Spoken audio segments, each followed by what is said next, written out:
Olá você, telespectadora. Olá você, telespectador da TV Cultura. A partir de agora você acompanha a edição desta segunda-feira do Opinião Litoral. Vão analisar as notícias com você os advogados Paulo Henrique Cremonesi e Rodrigo Marçaioli. A principal notícia do final de semana passada, da sexta-feira, foi a condenação pelo TSE do ex-presidente Jair Bolsonaro a uma inelegibilidade de 8 anos. Foi goleada, foi 5-2, Cremonesi. Foi 5-2, foi goleada. Evidentemente que os simpatizantes do presidente Bolsonaro reclamam, talvez com alguma razão, em relação à fundamentação jurídica da maior parte dos votos. Não quero entrar nesse mérito, eu sei que o programa é opinião, nós temos que nos posicionar, mas eu chamo a atenção para algo que isso deve ser pensado e refletido para o futuro em relação à direita aqui no Brasil. O cerne dessa ação que tornou inelegível o presidente Bolsonaro foi uma ação inadequada dele em relação aos embaixadores, e isso talvez tivesse um colorido golpista e poderia interferir no resultado final das eleições. Não interferiu, mas vale a conduta. Sem entrar no mérito, se ele acertou ou errou, mas foi estrategicamente algo absolutamente desnecessário e aí sim errado. Para que, num período eleitoral, num certame tão acirrado, talvez o mais difícil da história recente do Brasil, o então presidente convocou os embaixadores? O que ele quis dizer com isso? Qual era o objetivo? Ou seja, ele deu carne para o leão. Pode-se questionar juridicamente o voto, tanto é que o voto do ministro Raul Araújo foi muito bom, no sentido de não culpabilizar o ex-presidente, mas os outros também foram muito bem fundamentados. O direito ele é dialético, ele é feito de tese e antítese, né? E o juiz oferece a síntese. Faz de conta que cada um de vocês que nos assistem sejam juízes, né? Cada um seja um juiz. Analisar os fundamentos de um e de outro voto, pensar, repensar, tudo isso é válido. O que eu gostaria de deixar o recado é esse, até para os apoiadores do presidente Bolsonaro, ou do ex-presidente Bolsonaro. Para que esse tipo de ação? E aí a gente vê uma série de condutas equivocadas que desaguaram no resultado final das eleições. O Paulo Henrique Cremonesi usou uma imagem bonita, né? Que o direito é dialético, tem a hipótese, a tese, a antítese, e o juiz faz a síntese. É isso, Rodrigo? Boa tarde. Agora, um grupo de deputados, me parece que já chega a 70 o número de deputados, que assinou um projeto de lei que anistia crimes políticos e que abrangeria essas irregularidades todas que o Bolsonaro não tem no TSE, só esse processo, tem outros 15, não é? Esse foi o primeiro em que ele foi julgado. Paulo, boa tarde. Primeiro, Paulo Cremonesi, Paulo Schiff, internautas e telespectadores aí da TV Cultura. É um momento delicado para a direita brasileira, nós vamos colocar assim, né? O Bolsonaro é o ícone, é o representante da direita brasileira hoje, é o nome que mais palpita e pulpita no coração das pessoas que gostam, simpatizam com o viés de direita, mas eu acho que ao mesmo tempo também é um divisor de águas de uma situação que vai mudar. Eu acredito que essa condenação de 8 anos deixa o Bolsonaro um pouco afastado do cenário e eventual interesse dele em uma recondução à presidência da República vai acabar sendo minada, eu acho que gradativamente. Mas o positivo, e que talvez não se tenha ponderado, e essa é uma particularidade, uma opinião minha, nós vamos martirizar o Bolsonaro. E aí vai ficar um ambiente propício para ele, representante maior da direita brasileira, nominar quem possa ser o seu representante, seu sucessor. Nessa nominação, esperamos aí, nós temos boas figuras, tipo o governador Tarcísio e o governador Zema, que me parecem que emergem aí com mais destaque nesse cenário. Com relação ao julgamento, Paulo, o Cremonesi foi feliz quando ele fala na fundamentação e fundamentação jurídica, só que, antes de mais nada, nós temos que entender que o TSE é um tribunal superior eleitoral, ele julga política, com viés político, com argumentos políticos e com momentos políticos que estão envolvendo a sociedade. Então, a argumentação jurídica, formal, muitas vezes, é muitas vezes deixada de lado para que você possa justamente desenvolver uma linha de raciocínio, como o próprio nome diz, eleitoral político. Essa é uma situação. A lei, Paulo, esse projeto de lei que eles estão eminentemente fazendo, eu acho que é mais um foguerio assim, de momento, só para dar uma satisfação que nós estamos solidários e simpáticos ao ex-presidente o Bolsonaro. Esses 70 deputados. 70 deputados. Porque ela é fadada, ela é inconstitucional, tanto no mérito quanto na questão formal, isso já está sendo bem avaliado, logo vai pulpitar aí vários artigos a respeito. É mais aquela coisa, vamos dar uma satisfação para o pessoal ver que nós não estamos deixando o presidente sozinho, mas é uma questão, não é de gostar ou desgostar do presidente Bolsonaro, é uma questão legal. O legal aí, o formalismo é do STF, e ele vai dizer que é totalmente inconstitucional. Acho que nem vai passar, porque não vai ter quórum também na Câmara dos Deputados para enfrentar uma situação como Tem essa. antes a Comissão de Constituição e Justiça, né? Que vai baldar. O processo legislativo. Boa tarde a todos. Eu esqueci quando eu comecei a falar, extremamente deselegante. O Rodrigo, que é um homem mais elegante, ele, ao falar boa tarde a todos, eu me lembrei que eu cometi esse pecado. Peço desculpas a quem nos assiste. Foi a ansiedade de comentar. Mas o processo legislativo é bem interessante. Então, há a proposta, depois passa pela Comissão de Constituição e Justiça, que faz uma espécie de filtro para ver se o projeto de lei isso qualquer projeto de lei, é ou não constitucional. Depois por uma comissão temática, ou seja, uma comissão de, pelo menos, pretensos especialistas naquela matéria para poder avaliar a conveniência e oportunidade. E aí vai para julgamento na Câmara dos Deputados e depois no Senado, e ainda tem a possibilidade do presidente vetar. Ou seja, é um longo caminho. Agora, de antemão, sem juízo de valor, eu falo com a tranquilidade de quem não votou no atual presidente. Então, não estou a defender ou a atacar o Bolsonaro de forma alguma. Mas, além de ser casuístico, esse projeto de lei, ele não se sustenta. Houve uma lei de anistia lá no passado. Mas por quê? Porque o Brasil viveu um período de exceção. Era um regime militar que durou pouco mais de 20 anos, e quando acabou esse regime militar, para a pacificação de ânimos do país, tanto da direita como da esquerda, uma lei de anistia geral, para os dois lados. Então, aqueles que estavam exilados lá no exterior, que cometeram durante o período do regime militar atos considerados criminosos, eles poderiam voltar sem o receio de passar por qualquer tipo de processo. E a mesma coisa em relação aos militares. Hoje se questiona uma coisa ou outra, tal, mas a lei de anistia está aí. A interpretação da lei que pode ser discutida. Entretanto, havia necessidade. Hoje não há um período de exceção no Brasil. Então essa lei é inoportuna, é casuística e é errada. E acredito que não passará. Essa reunião do Bolsonaro com embaixadores aconteceu no dia 18 de julho de 2022. Portanto, como disse o Paulo, em pleno período eleitoral. Usou um edifício público, o Palácio da Alvorada. Usou a estrutura do governo, e o Tribunal Superior Eleitoral entendeu que foi um evento meio de campanha, em que o presidente Jair Bolsonaro tentou descredibilizar, numa linha de raciocínio que ele adotou durante todo o mandato, o sistema eleitoral brasileiro, em especial as urnas eletrônicas. Quem defende o Bolsonaro nesse caso diz que ele rebateu uma reunião promovida também com representantes de outros países pelo então presidente do TSE, na época, o ministro Luiz Roberto Barroso.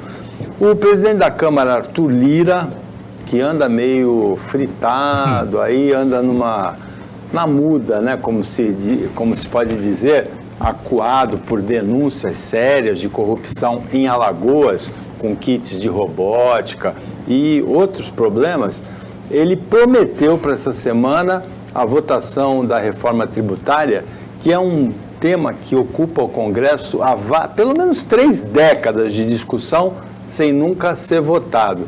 Agora, o risco aí pode ser aquele, Rodrigo, do parto do rato, né? A montanha fica grávida e de repente é um rato que nasce. Pode ser isso? Olha, Paulo, primeiro de tudo Alagoas tem as praias mais bonitas do Brasil, tranquilamente, eu posso asseverar isso. Mas ele é proeminente em produzir políticos, no mínimo, controvertidos, né? Olha que... Renan Calheiros, Fernando Collor, o filho do Renan também, né? Arthur Lira está nessa Tá bem, viu? Eles podem não estar o estado mais rico da nação, mas fazem políticos bem ricos e bem proeminentes aí, seja para o bem ou seja para o mal. Teve o Teotônio Vilela também, né? Não na mesma... Lá no começo da República, né? Mas não na mesma proporção. Marechal Deodoro, Floriano Peixoto também, né? Mas tudo bem. Com relação à reforma tributária, essa semana ele pode colocar, mas se ela vai ser votada e aprovada, eu já não acho que vá ter esse êxito. Aliás, muita coisa deveria ser mudada ainda nesse projeto de reforma tributária, mas é o que se conseguiu ao pedido do ministro da Fazenda, Fernando Haddad, porque ela de início foi bem modificada, ela foi bem costurada, foi reformada, foi emendada de várias formas. A essência que se pretendia por parte do Ministério da Economia, do Ministério da Fazenda, já não é mais a mesma, mas dentre o que eles poderiam querer e o que eles têm, quem pede o mais, pode o menos, né? Então está mais ou menos nesse sentido. O Fernando Haddad ele acabou aceitando que é alguma coisa, algo que pode ajudá-lo, né, na condução da economia do país, que por enquanto a gente não consegue medir se ela vai bem ou não, por méritos das medidas implementadas pelo Ministério ou não. Também acho que não é muito isso. Com uma inflação controlada pela fixação de taxa de juros, mas com o empresariado brasileiro, apesar da valorização da Bolsa, não investindo nos meios de produção, mas sim muitas vezes no capital especulativo. Então, Paulo, eu acho que essa reforma, de uma certa forma, ela vai sair, não acho que para essa semana, mas talvez nos próximos 15 dias, e não da maneira ideal, segundo o governo federal, mas de acordo com a conveniência das negociatas com o Legislativo brasileiro. Parece que o IPVA, aliás, o IVA, né, o Imposto sobre o Valor Agregado, e uma certa simplificação do sistema tributário vão sair dessa reforma. Agora, a desoneração não, né? Não, essas coisas mais simples, imediatas e que impactam diretamente no bolso de cada um de nós, sim. Qual é o grande problema? Ou, dentro dos grandes problemas, qual é talvez o maior problema? O Brasil é um Estado federal. Então, além da União, existem os Estados-membros, o Distrito Federal e os municípios. E, principalmente, os governadores não querem perder receitas. E o desenho, eu não li o projeto de lei, então não me sinto autorizado a falar com detalhamento, mas pelo que eu escuto, né, de pessoas qualificadas que entendem do assunto, o grande problema é que os governadores, principalmente dos dois estados que serão imediatamente prejudicados, São Paulo e Minas Gerais, os dois mais populosos, e com 2 candidatos potenciais à presidência da República, os dois estão reclamando e têm suas razões.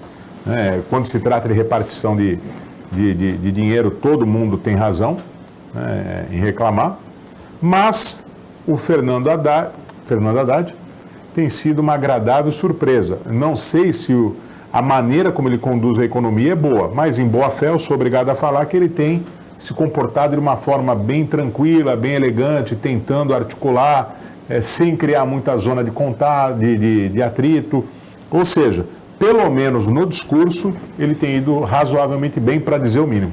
Os números são bons, né? O número do crescimento é melhor do que se previa. O desemprego, que a gente vai comentar no próximo bloco, é o menor desde 2015. A Bolsa tem tido altas sucessivas, o dólar tem tido quedas também sucessivas, mas com tudo isso ainda tem um cheiro de desconfiança aí que paira no ar. O Opinião para o intervalo, é bem rapidinho, a gente volta já já.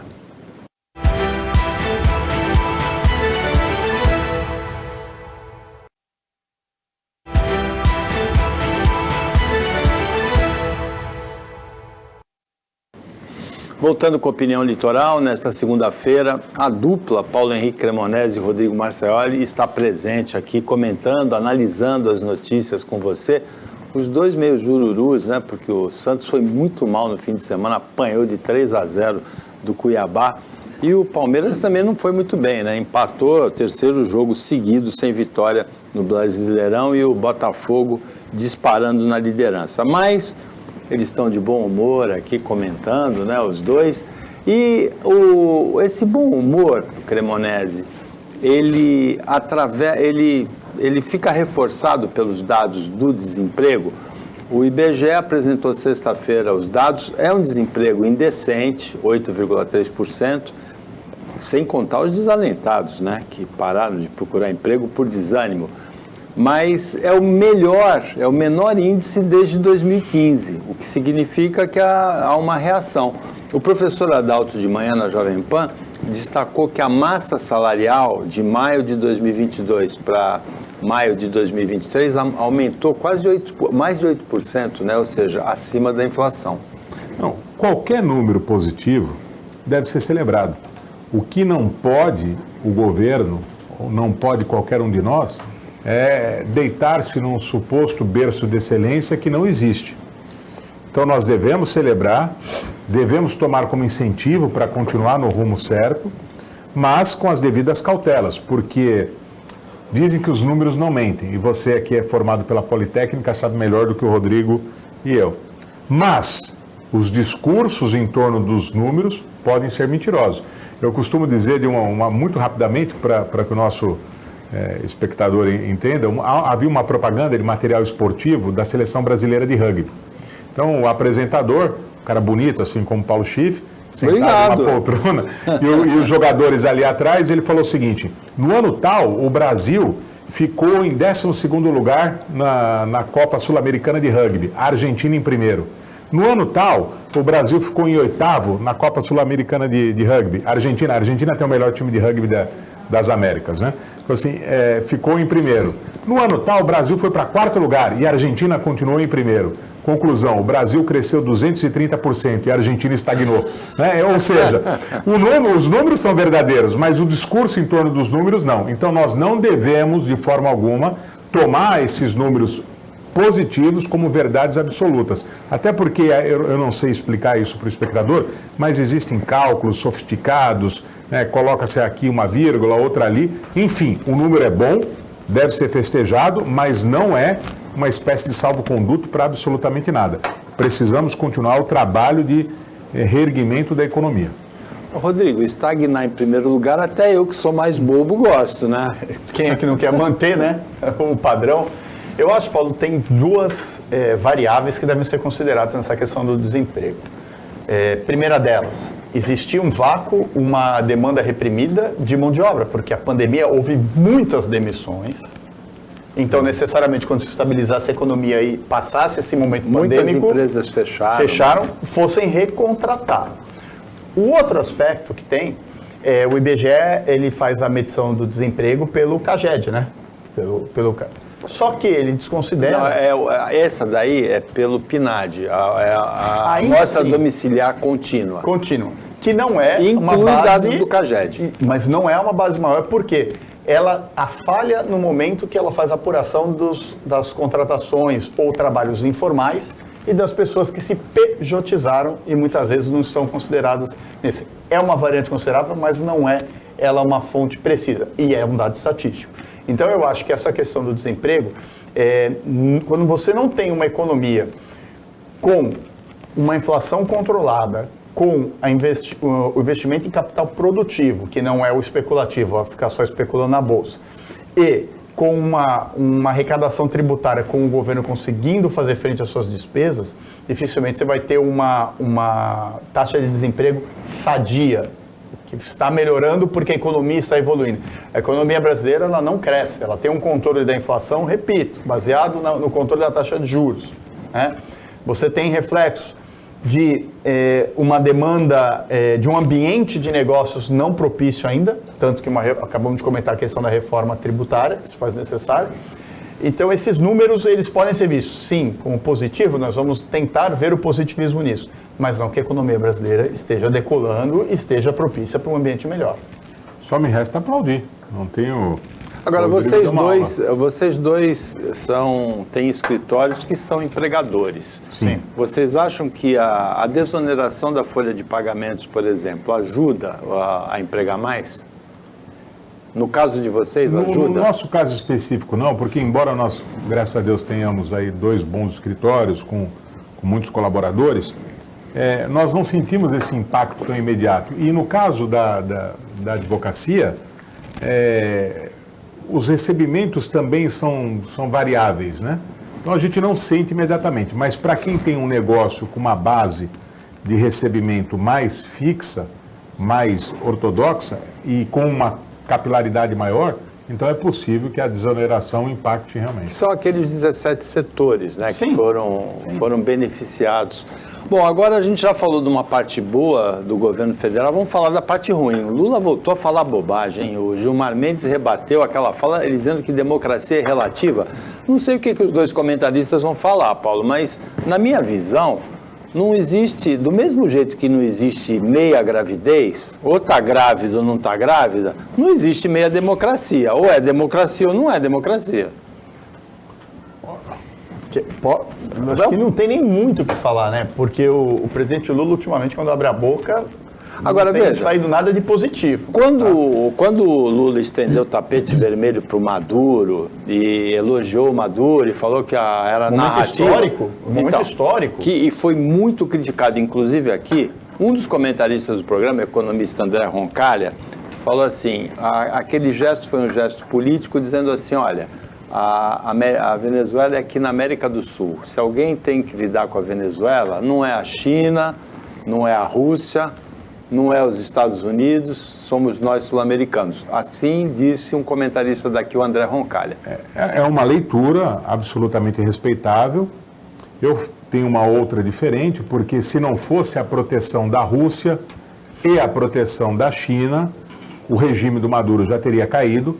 Quando houve um aceno ao Guaió positivo por parte... Se fala Ocidente, o bloco da União Europeia, os Estados Unidos, o Canadá, a Austrália, embora esteja no Oriente, é considerado Ocidente, até o Japão, para esse fim, é considerado Ocidente. Então, esse bloco ocidental, do qual o Brasil flerta, mas sai, entra, não entra, então fica numa posição duvidosa. Isso historicamente, não é uma crítica ao atual governo. Historicamente, o Brasil não é alinhado ao bloco do Ocidente, como também não é alinhado ao bloco anti-ocidental, digamos assim. Alguns governos flertam mais com um e o outro. O do Lula flerta com o bloco anti-ocidental, e o do Bolsonaro flertava com o bloco ocidental. Mas o Brasil não é engajado em nenhum dos dois. Então, eu vejo de forma assim, negativa esse apoio. Interessante. Uma aproximação econômica com Cuba, com Venezuela, pode ser boa. Nicarágua também? Mesmo a Nicarágua, a aproximação econômica, porque dinheiro não tem ideologia e é uma forma até de tentar, aos poucos, levar a democracia para esses lugares. O problema é que o presidente Lula, e falo aqui de forma respeitosa, mas o presidente Lula tem um alinhamento ideológico com essa turma. Engana-se quem vê no presidente Lula alguém 100% democrático, se é que é possível colocar em percentuais a democracia. O que o Schiff falou, um grande britânico no passado, Edmund Burke, viveu essa situação. Porque ele era a favor, mesmo sendo britânico, da Revolução Americana, da independência das 13 colônias, mas foi contra a Revolução Francesa. Então, esse duplo pensar foi colocado em xeque. E depois ele tem as razões dele, ele explica o porquê foi a favor de um e contra outro. Então, os defensores da liberdade, os defensores da democracia, acho que não cabe nenhum tipo de calibração. E o que o Lula falou foi absolutamente infeliz, que ele deixou bem claro.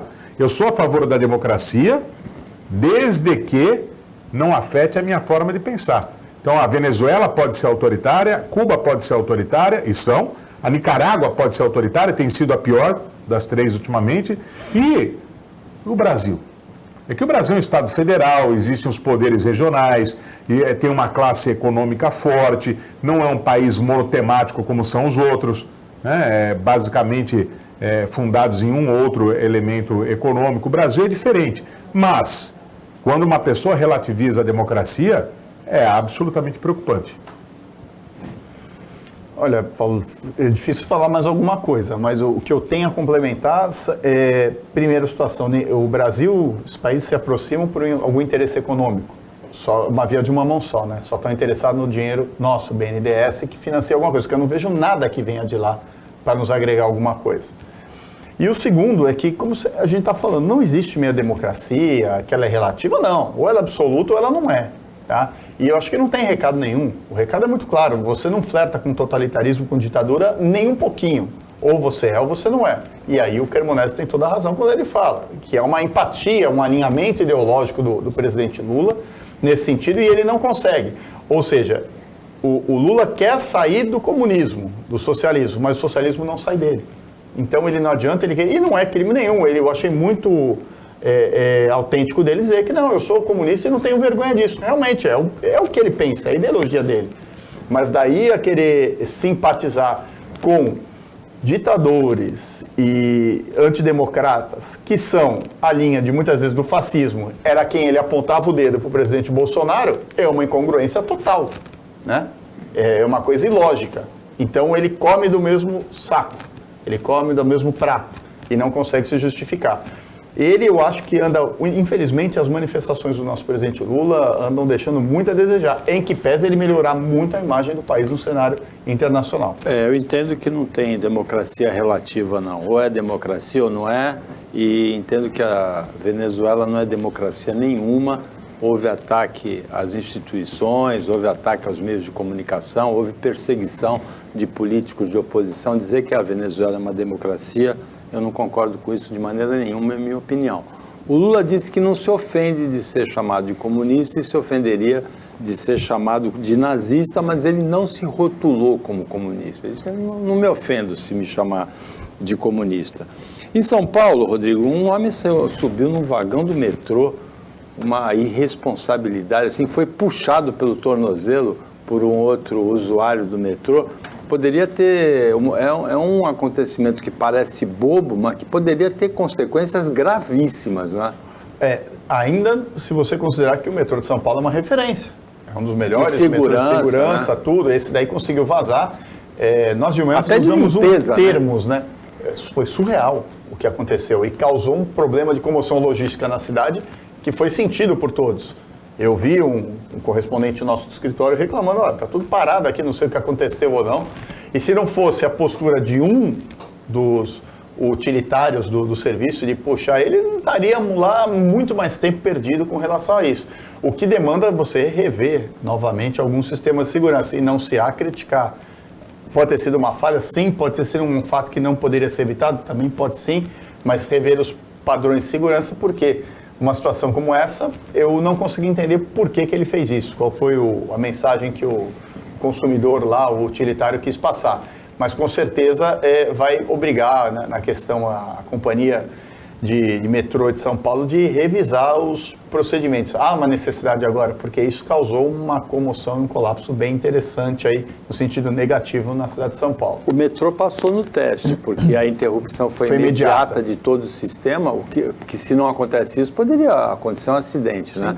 Mas realmente há uma falha de segurança, como disse o Rodrigo, porque talvez a ação até dos guardas do metrô, da segurança do metrô, devesse ter sido mais imediata, né? Mais ágil. Né? Mais imediata, mais enérgica, mas muitas vezes aqueles que têm qualquer tipo de atuação com a segurança, hoje em dia têm medo também, porque agem e se agirem com o rigor necessário, com algum esforço, eles podem ser vistos aí como malvados. É uma situação muito complicada. Isso também passa pelo pacto social. Normalmente, quando nós falamos em pacto social, pensamos em termos filosóficos, políticos, aquela linha que criou o raciocínio do pensamento ocidental contemporâneo. Mas o pacto social também é o respeito pela convivência com todos. Existem os aborrecimentos, mas existem os aborrecimentos que são criados pelo desrespeito. Eu dou um exemplo, que eu falo com muita tranquilidade e vejo isso no dia a dia profissional.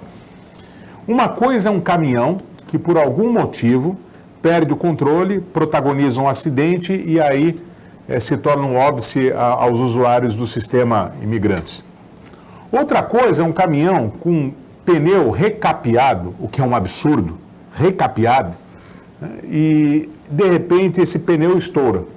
E aí esse caminhão protagoniza o mesmo sinistro, fica lá parado, transversal, impedindo as pessoas de usarem a rodovia. Até que ponto nós podemos colocar os fenômenos na mesma bacia ou na mesma prateleira? Se esse rapaz não tiver algum problema emocional, psicológico, psiquiátrico, que aí o tratamento é outro, ele deve ser penalizado com extremo rigor. Ele deve ser, a conduta dele há alguma tipificação criminosa para isso, tenho certeza, e além disso a responsabilidade civil. Mesmo que ele seja uma pessoa sem muitos recursos, O pouco que ele tiver tem que ser penalizado, porque é para dar um recado para a sociedade. Ninguém pode fazer o que quer, a hora que quiser, de qualquer jeito. Do contrário, a gente não vai viver.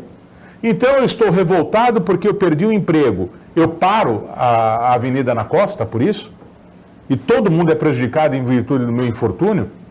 Sabe, nós precisamos rever certas coisas. E há uma necessidade de uma atuação mais forte de órgãos policiais. E a sociedade tem que entender que quando o órgão policial vai para tirar uma turma que de forma ilegítima ocupa uma rua, faz para o bem de todos. Não faz para evitar que aquele grupo se manifeste. Faz para o bem de todos. Existem lugares para manifestações, existem lugares para determinadas atitudes. Não é prejudicando a vida de todos que vai se conseguir alguma coisa. Opinião para o intervalo rapidinho. Fica com a gente.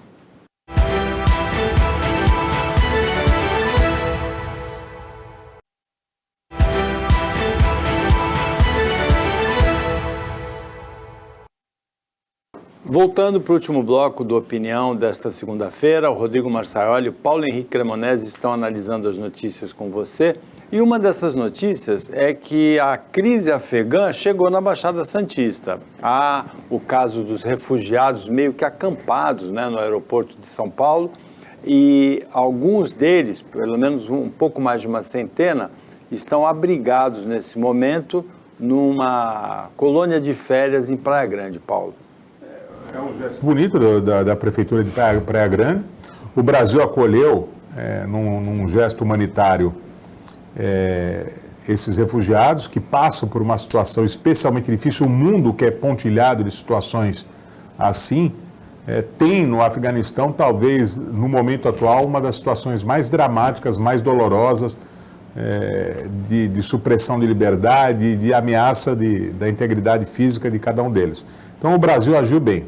Só que o Brasil é um país que tem problemas endêmicos, históricos, sociais, extremamente complexos. Não consegue lidar com a criminalidade interna, não consegue diminuir de forma razoável os níveis de miséria. Então, o Brasil não pode deixar de oferecer algum tipo de ajuda, até porque o Brasil aspira a ser um protagonista mundial, um ator da geopolítica, e tem motivos para isso, mas também não tem a mesma força de uma Alemanha, de uma França, de uma Itália, de uns Estados Unidos. Então isso tem que ser bem dosado. Agora, como estava muito ruim.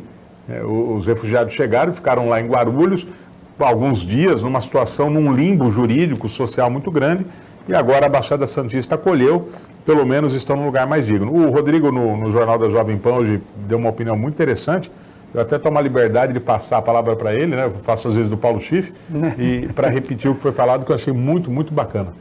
A grande preocupação, Paulo, com relação aos afegãos aqui, há uma necessidade de saber, será só afegãos que virão para a Baixada, virão outros? Há estrutura para acomodar todos eles? Há uma divisão, as pessoas estão... Esses aí vieram provisoriamente, por 30 dias. Então, por 30 dias. E depois? Até quando nós vamos ter esse movimento, né? Até quando esse movimento migratório? Você abre as portas, você tem. Nós tivemos situações semelhantes na Europa hoje que passaram do padrão normal e acabaram causando aí um incômodo muito grande. Principalmente na França. Principalmente na França. Itália também teve bastante. Alemanha, Inglaterra. E hoje já perceberam que não há condição de acomodar todo mundo, né? Existem situações ali, nós temos o caso da Venezuela, para não falar do Brasil mesmo, nas fronteiras, né? Uma necessidade de se regrar isso e ver, porque o Brasil também tem seus problemas sociais muito grandes e a própria população deve ficar muitas vezes frustrada quando você ajuda um estrangeiro em detrimento do cidadão brasileiro que passa pelos mesmos problemas. É louvável a ajuda, porque ela é humanitária, mas até que ponto isso não vai... E essas situações vêm a reboque, a médio prazo, com uma questão econômica, social, conflito de culturas. Como é que você vai comportar tudo isso? Econômico, você vai oferecer emprego a um afegão que está aceitando trabalhar por qualquer coisa porque não está trabalhando em detrimento de um brasileiro. Esse movimento acontece bastante nos Estados Unidos e já foi muito pautado no Congresso americano porque preferiam contratar os estrangeiros e acabou criando uma política de miscigenação interna, né? Não queremos mais mexicanos, brasileiros, sul-africanos aqui, porque não roubam nosso emprego. Da mesma forma, os africanos na França. Então, é uma situação que é perigosa. Pontualmente, aplaude-se. Mas se isso virar regra, é muito complicado. O mundo hoje enfrenta um problema sério com essa questão dos refugiados por conflitos étnicos, religiosos, por guerra interna, por guerras externas. Tem ucraniano também, muitos ucranianos refugiados, são quase 110 milhões de refugiados no mundo, é mais da metade da população num país do tamanho do Brasil de refugiados. Precisa ser dado um encaminhamento para essa questão. O presidente Michel Temer, Cremonesi, foi contratado pelo Google para mediar, para intermediar a negociação da tramitação da PL das fake news no Congresso. Temer aos 82 anos em plena atividade. O Temer é um político habilidoso, poderia ser um estadista, ele tem envergadura para isso, tem conhecimento, tem elegância, mas a vida não tomou esse rumo. E eu agora acredito que aquele medo de que houvesse uma ação do Congresso Nacional no sentido de suprimir a liberdade, porque uma coisa é regular e evitar abusos, outra coisa é um excesso de rigor na regulamentação, que poderia comprometer a liberdade. Então, com a presença do Temer do lado do Google, eu fico um pouco mais tranquilo, que o Temer saberá como evitar esse avanço aí nas liberdades fundamentais sob o manto, olha que paradoxo, da democracia. O Churchill, lá atrás, na Segunda Guerra Mundial, pouco depois da Segunda Guerra Mundial, ele falou que os absolutistas, ele usou outro termo, mas eu vou facilitar aqui, os absolutistas do futuro, em nome da liberdade e da democracia, cometeriam as coisas mais atrozes possíveis. E eu tenho muito receio disso, muito, que em nome da democracia e da liberdade, a democracia e a liberdade sejam tolhidas. A figura do Temer, do lado do Google, dá uma tranquilidade, porque ele é um homem por excelência. Não estou aqui a elogiar ou a demonizar a figura do Temer. Eu gosto dele como constitucionalista, tem um livro dele, ele escreve muito bem, fala muito bem. Mas ele é considerado um homem contemporizador. Ele é aquele cara que coloca a tampa na panela de pressão. Eu sei que quem é da esquerda tem um certo receio dele, ou uma visão negativa por conta do período do impeachment da Dilma, e quem é de direita também fica um pouco ressabiado, porque ele não é um cara conservador por excelência. Mas até o fato desses dois polos terem as suas reservas, mas não o odiarem, mostra que ele é um cara justamente articulador e pode ser algo bom. O Temer nunca foi um fenômeno eleitoral, ele se elegia, inclusive, deputado com dificuldade, mas sempre foi muito bom de bastidor, presidente do PMDB, vice-presidente da República, assumiu quando a Dilma foi empichada, e principalmente 2 vezes presidente da Câmara durante o governo do Fernando Henrique, não é? Sim, ele é um político extremamente hábil, Paulo, inteligente, formação jurídica, e tem corrida, né? Tem eu diria, trânsito, né? sem depreciar o termo, mas ele é hoje o maior lobista do Brasil, no sentido legalizado, positivo. Ele sabe muito bem. Então o Google foi na pessoa certa. Foi. Inclusive o evento lá do Bolsonaro com o Alexandre Moraes, que estava lá, se não fosse ele para contemporizar, a situação estava muito pior. Teria sido muito pior, o país estava em ebulição naquele momento. Eu acho que isso vai ser muito importante para justamente se pontuar os aspectos de preocupação do Google, né? Não defendendo o Google, mas eles têm pontos de preocupação, porque essa liberdade extrema desse projeto das fake news está me parecendo mais uma invasão e um tolimento de direitos individuais no médio prazo. E ele foi um bom presidente. A bem da verdade, o país estava em colapso econômico. E ele acertou a casa. E só não foi mais nas reformas porque houve aquele incidente envolvendo a JBS, o executivo. É preciso manter isso. Né? Mas assim... Falando de Eduardo Cunha, né? Ele foi um bom presidente. E falo com tranquilidade. Não acho que a Dilma deveria ser vítima do processo de impeachment, que foi constitucional, foi legal, não houve nada de errado no processo. Mas não era o caso. Eu acho que a deflagração do processo talvez não tenha sido a mais correta. O que havia era a necessidade de se trocar o governo porque o país estava realmente numa situação difícil. Dito isso, a partir do momento que aconteceu o impeachment e ele assumiu, foi bom. Foi bom. Ele conseguiu, em 2 anos, colocar o Brasil nos trilhos novamente. Então, é que ele não tem força para se eleger, até pela idade e tal. Já foi difícil para o Lula.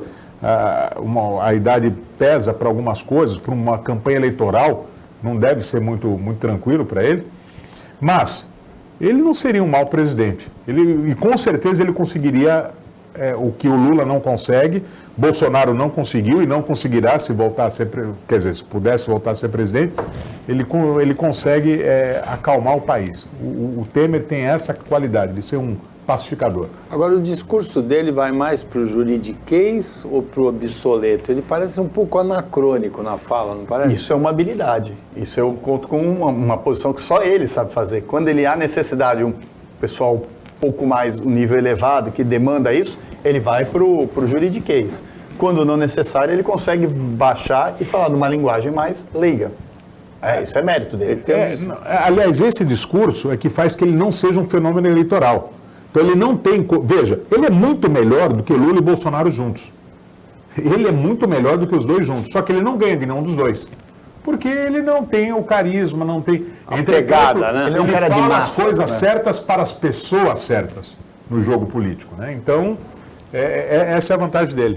Tem 2 notícias que traduzem o país hoje, mas a gente não vai poder comentar por conta do tempo. Uma da fuga espetacular de um traficante no Mato Grosso do Sul a uma ação policial, uma fuga de helicóptero. E a outra, uma quadrilha que falsificava diplomas de medicina. Já foram encontrados 65 diplomas falsos. Essas 2 traduzem a situação do país. Do país, exatamente. De deixar você, assim, chocado no aspecto negativo, né? Uma enfermeira pagou R$400 mil, Cremonese. Mais que um curso de uma... É um negócio sem sentido, porque se ela investisse esses R$400 mil de forma habilidosa, pagaria o cursinho, uma consultoria que nem a do Rodrigo Marçaiola, ela podia ficar rica. Esses 400, quase R$500 mil, é um dinheiro expressivo. E poderia, inclusive, aplicando esse dinheiro, pagar a faculdade de medicina, pagar uma preparação para entrar na faculdade, né? Realmente incompreensível. Chegamos ao final do Opinião Litoral desta segunda-feira, agradecendo muito ao Cremonese e ao Rodrigo Marçaiola a participação como comentaristas, agradecendo o trabalho da equipe técnica de jornalismo do Sistema Costa Norte e agradecendo a você que acompanhou a gente mais essa edição. Até amanhã, nesse mesmo horário de 1h30, e uma ótima semana para você que você merece.